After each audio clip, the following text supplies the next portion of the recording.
te souviens de ce dernier jour, celui où la sonnerie de l'école n'était pas juste une fin de cours, mais le signal d'un départ. Ce moment précis où l'année s'effaçait pour laisser place à rien, juste le vide, le beau vide. La nostalgie des grandes vacances, ce n'est pas seulement un souvenir, c'est une texture. C'est l'odeur de la crème solaire mélangée au chlore de la piscine. C'est le bruit des pneus de ton vélo sur les graviers des allées. C'est le goût de liberté qui ressemble à un verre de sirop trop sucré à 16 heures. On avait le droit de s'ennuyer. On ne comptait pas les heures, on comptait les batailles d'eau et les soirées qui commençaient à l'heure où ta petite eau devait se coucher. Le monde paraissait immense et pourtant tout ce qui comptait tenait dans le quartier ou dans les cours de la maison.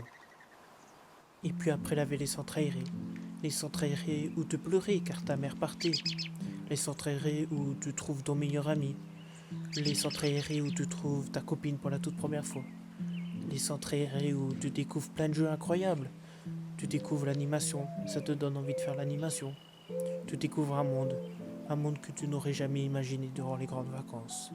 Ce petit monde était si ridicule que les vacances passaient plus vite que si t'étais chez toi. Et puis, il y avait cette lumière de fin de journée, celle qui te passait un peu le cœur, sans que tu le saches pourquoi.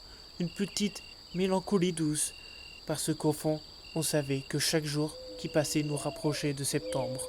Mais on s'en fichait, on vivait dans le présent éternel. Puis après, il y a moi qui a jamais connu les grandes vacances dans un autre pays, qui a jamais connu les grandes vacances entre familles, car j'ai toujours été au centre aéré.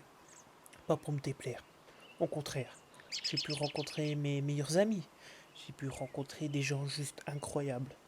J'ai même eux qui m'ont donné envie de me lancer sur YouTube, car ils me disaient que j'étais un peu le rigolo du groupe. Du coup, ça m'a donné envie de faire YouTube. Puis après, là, beaucoup de choses. Moi, il faut aussi découvrir l'animation. À travers l'animation, j'ai découvert le métier d'animateur. Tous les galères qu'il y a avec, mais aussi tous les bonheurs qu'on a avec.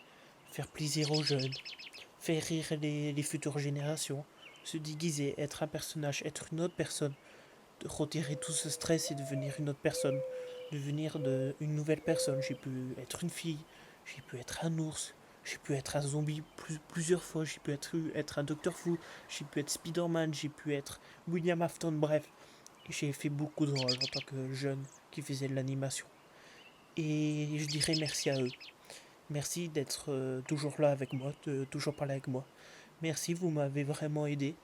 Grâce à vous, je suis là où je suis aujourd'hui. Sans vous, je ne serais pas où je suis. Parce que je vivais de l'harcèlement quand j'ai rencontré ces personnes et ils m'ont vraiment aidé. Du coup, merci et je vous passe à la conclusion de la vidéo. Aujourd'hui, l'été passe plus vite. Les vacances sont tes pauses entre deux dossiers. Mais dès que je sens l'odeur de la pluie sur la gourde chaude, je repars, là-bas, à l'époque où seul le vrai problème, c'était de savoir si l'eau était assez bonne pour y rester jusqu'au dîner. J'espère que cette vidéo vous a plu. Moi, j'ai adoré la faire. Elle est vraiment courte, mais c'est un grand merci pour toutes ces années durant les grandes vacances. N'oubliez pas d'en profiter de vos grandes vacances. On se retrouve pour une prochaine vidéo. Allez, à plus.